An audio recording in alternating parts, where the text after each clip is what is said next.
Здравствуйте все! Добро пожаловать на канал Магия Песка. Старинные турецкие гаремные гадания на песке для вас. Дорогие мои зрители, гости, подписчики, всех вас хочу поблагодарить за ваши лайки, хорошие добрые комментарии, за вашу поддержку моего канала. Земной вам поклон. Давайте сегодня сделаем отсыпочку на такую тему. Что ждет, что будет, что по судьбе на будущей неделе. Если тема интересна, загадайте, пожалуйста, на себя и давайте вместе посмотрим. Я убираю Назар. Прошу высшие силы дать мне возможность ответить на все ваши вопросы и послать для вас только самую важную, нужную и полезную информацию.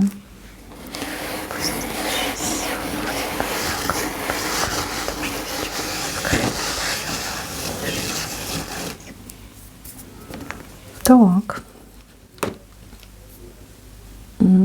Какие-то у вас тут и лошади, и змеи. Прям целый зоопарк нарисовался. Ну, давайте пойдем по порядку. У вас неделя начинается с какой-то дороги. Дорога, не знаю, то ли вы с какой-то бумажкой пойдете, то ли из-за какой-то бумажки вы пойдете, то ли к вам придет какая-то бумажка, и вы пойдете с этой бумажкой разбираться.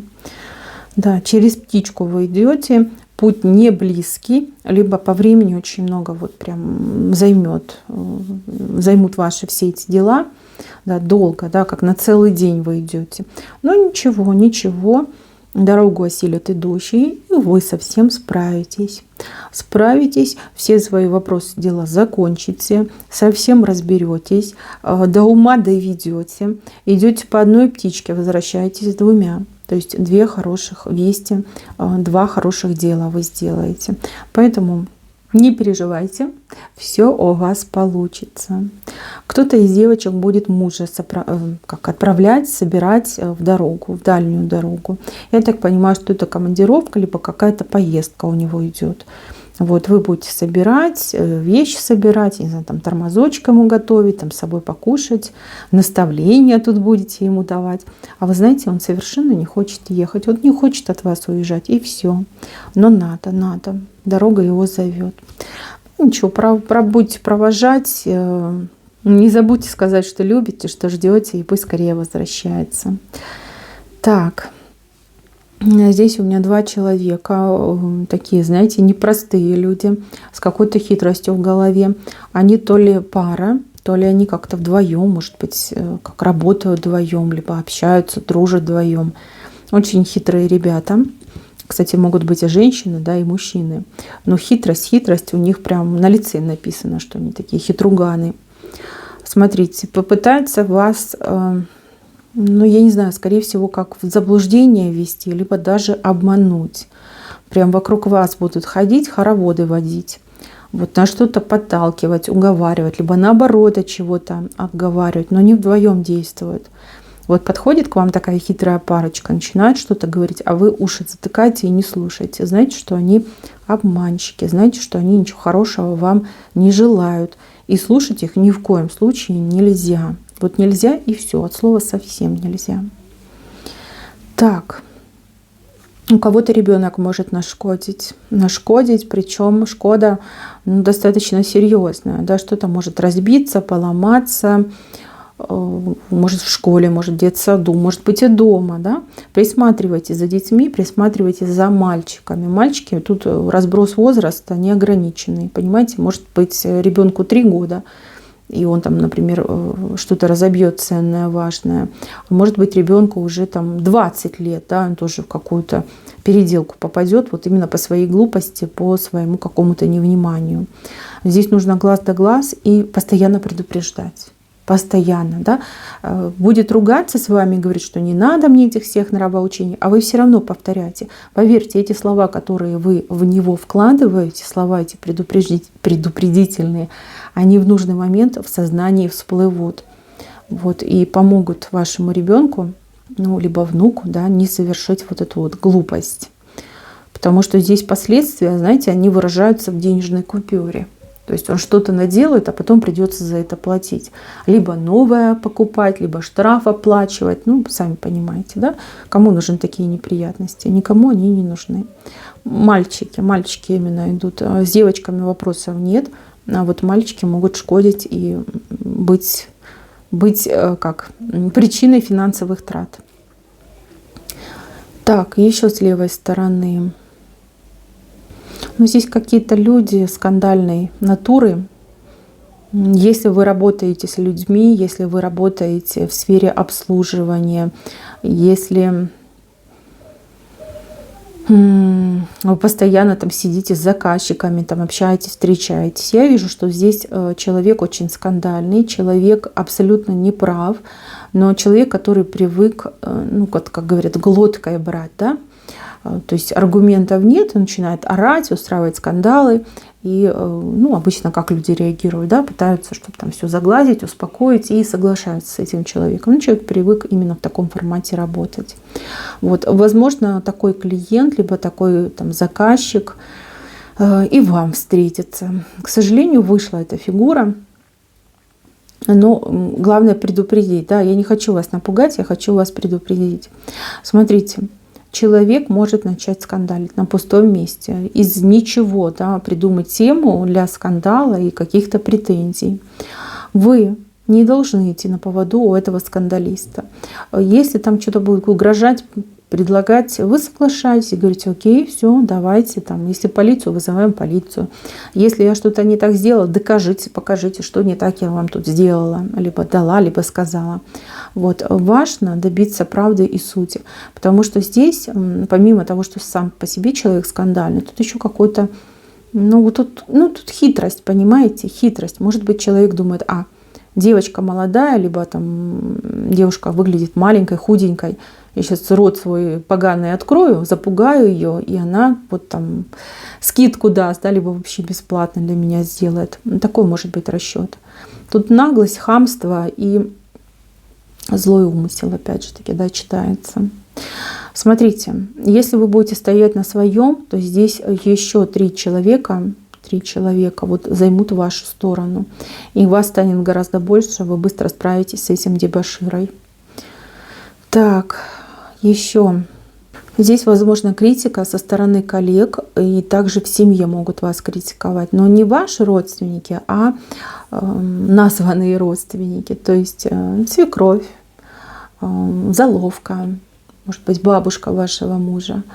Да, кто-то может критиковать, какие-то претензии, критика, что-то вы не так делаете, там суп вы неправильно варите, там постель неправильно стираете, там гладите, вообще просто ужас, там за детьми не смотрите и прочее, прочее. Ну, на работе тоже могут критиковать такие, знаете, завистливые коллеги. Как бы придраться не к чему, да, и вот начинают придумать, там не там точку поставила, не там что-то там сделала, положила, стоишь ты не там. Да, могут цепляться, могут критиковать. Послушайте, вот в данном конкретном случае, если критика идет от родственников либо коллег, лучше воздержаться от каких-либо ответок и делать вид, что вы не слышите. Просто игнорите этих людей. Поверьте, ваш игнор — это будет самый болезненный удар, который они смогут получить. Вы должны продержаться, вы должны показать, что вас это совершенно никоим образом не трогает. И поверьте, вся эта критика, она прекратится. Вот как и не было. Ни у кого не будет желания дальше вас критиковать. Так, идем дальше. Прибыль у вас идет. Прибыль, у кого-то покрупнее, у кого-то помельче, но тем не менее прибыль вы получите. У вас я вижу деньги, и у вас я вижу настроение соответствующее. Кто-то вот прямо и на шопинг пойдет, а кто-то пойдет оплачивать какие-то вот, как счета, да, чеки, что-то будете оплачивать. Но есть чем оплатить. В принципе, вы тут не переживаете. Вы идете и дело свое делаете. Так, какое-то еще спонтанное решение может быть по поводу своей внешности. Прям кому-то очень захочется пойти подстричься, либо покрасить волосы, либо, может быть, какую-то процедуру себе сделать. Вот прям идете, видите салон красоты и думаете: а пойду-ка схожу. Да, чего нет? Вот хочется и пойду. И вы знаете, вы себе настроение поднимете, и результат очень хороший будет. А кто пойдет в новое место, познакомится просто с невероятным мастером, специалистом высокого уровня, с кем у вас не только будет постоянное, ну вот как сотрудничество, да, но еще и подружитесь с этим человеком. Очень приличный человек идет, хороший человек. Так, все, что касается красоты, изменений в себе на этой неделе будет триумфально. Так, отношения. Ну вот здесь вы крепко стоите спина к спине, что мужчина, что женщина, друг другом дорожите, друг друга бережете. У мужчины постоянно мысли о своей женщине. Ему что-то хочется сделать для вас, либо как-то, может быть, показать, доказать свою расположенность в вашу сторону. Но руки короткие, понимаете, то ли нет возможности, то ли, ну, такая ситуация у него сейчас, да, вот здесь вначале нам показали, что кто-то из мужчин может уезжать, да, он хотел бы позаботиться, поухаживать, но дорога выходит, надо уезжать, да, думать о вас будет всю неделю. Прям думает, чувствует вас, свои мысли вам будет пытаться передавать на расстоянии. Ну, забота идет. Но это хорошо, это похвально. Вот у женщины совершенно обратное состояние. Женщина будет больше ориентироваться на себя, на свое состояние, на свои задачи, на свою работу, на дом, на детей, там, на каких-то знакомых, родственников. То есть мужчина больше за вами скучает и нуждается, чем женщина в мужчине. Так, для тех, кто, ну, например, да, только лишь общается, встречается, мужчина вас покорит своими какими-то высказываниями, действиями, направленными не только в вашу сторону, ну, например, в сторону ваших родителей, да, ваших детей, ваших приятелей, приятельниц, да. То есть как и участие может принять, и даже вот чем-то помочь, что-то сделать. То есть, ну, такой лозунг, да, посмотри, какой я хороший. Я вот могу даже твоим близким помогать. Вот настолько я тебя люблю, что даже готов брать обязательства по отношению к твоим близким людям. Ну, порадует. И я вижу, что вы вот прям принимаете решение идти с ним в двойку. То есть, если вы раньше встречались, там, друг к другу присматривались, и у вас не было четкого понимания, что дальше делать с этим мужчиной, то в эту неделю, смотрите, он настолько вас окружит любовью и заботой, что вы прям будете думать о двойке. Двойка — это пара, это союз. Так, кстати, кто-то из девочек, ну, либо примет решение, что надо ребеночка заводить, либо будет прям подозревать, что ребеночек и сам уже появился, да, без вашего решения, без ваших приглашений. Ну, в принципе, мысли позитивные, хотя немножечко тревожные. Возможно, будете делать тесты, либо пойдете к гинекологу на обследование. Да, это тоже у вас вижу. Так. У кого есть машина? Машина, либо вы постоянно вот путешествуете на машине, ездите на машине, на работу, например, ездите, либо вас кто-то ежедневно куда-то отвозит, подвозит на машине. Какие-то проблемы могут быть с колесами. Колесо какое-то деформированное мне вышло, то ли сдуется, то ли пробьется, не дай бог. Может так случиться, что вы будете вынуждены вот как в последний момент корректировать свои планы, либо даже от чего-то отказываться, потому что доехать просто не можете. Сломался автомобиль, ну как бы не едет, да? Нужно ехать там, проводить ремонт, либо замену чего-то. Вот это может быть. Так, дорог на этой неделе не так много у вас. Я бы даже сказала, маловато. Обычно больше на отсыпках выходит дорог. Но тем не менее, они присутствуют. Деловые дороги у вас очень удачные, успешные. По времени вот затяжные с петлями идут. То есть вы планируете посетить какое-то место, вы думаете, ага, за час, там, за 2 я справлюсь, но по итогу будет выходить там не 2 часа, а, допустим, 3,5-4 часа. Вот такие моменты. Но успешные дороги, хорошие. Что касается рабочих вопросов, ну, то есть когда вы ходите на работу, там, с работы, в принципе, без изменений, как ходили, так и ходите. Тут с дорогами никаких ситуаций не происходит. ни в плюс, ни в минус, все как бы у нас стабильно. Что касается личных, да, вот встречи с семьей, встречи с любимыми, да, здесь у вас дорог, ну, как-то совсем маловато вышло, маловато. Будут, конечно, встречи, будут разговоры. Может быть, к вам будут приходить, знаете, может быть, к вам. Но вот вы как-то больше дома, либо в деловых дорогах. К вам, возможно, будут приходить. Да, может быть, даже и будете сами отказываться, там, не успевать, да, и говорить, что, ну, к сожалению, не могу. Не могу там не встретиться, не посетить ваш дом, потому что вот дела. Дела отнимают все мое время. Но это тоже не страшно, это нормально. Так, по поводу здоровья. Здесь вот именно мне выходит вечернее время. Холодно, наверное, холодно. Это как человек замерзает. Замерзает, либо промокает, замерзает, либо просто замерзает. Постарайтесь, ну, я не знаю, то ли утепляться, то ли действительно по сезону одеваться. Либо берите с собой, ну, я не знаю, платок, может быть, теплый, да, шаль, чтобы можно было сверху накинуть и немножечко согреться. Вот у кого-то момент вот прям человек может промерзнуть, замерзнуть, а потом приболеть, может быть. Так, у детей, в принципе, не вижу, у взрослых, вот у женщин вижу вот момент, что человек замерзает, холодно. Либо промокает, замерзает, либо просто замерзает. Но я вас предупредила, примите меры.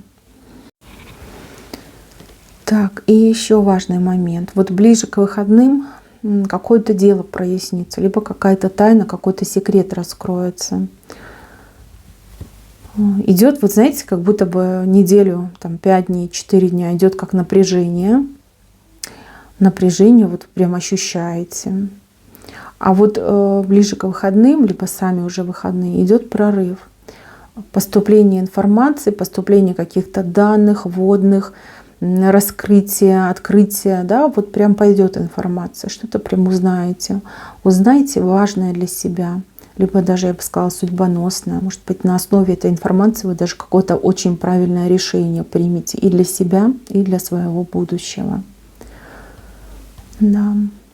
Информацию будете получать из разных источников. Открытые, закрытые, близкие, дальние, свои, чужие. Да? Вот люди. Опять же, интернет-возможности. И еще какой-то вариант, но я не пойму, что это такое. Вот откуда еще можно получить, но вы будете. Вы знаете, что вам делать. Вы очень умело к этому подойдете и будете обладать полной информацией, полнейшей. Примите очень важное решение. Вот как раз на выходных решение вы и примете. Судьбоносное решение, правильное решение. Так, мои хорошие, на этом все. Спасибо всем за внимание. Всем пока-пока.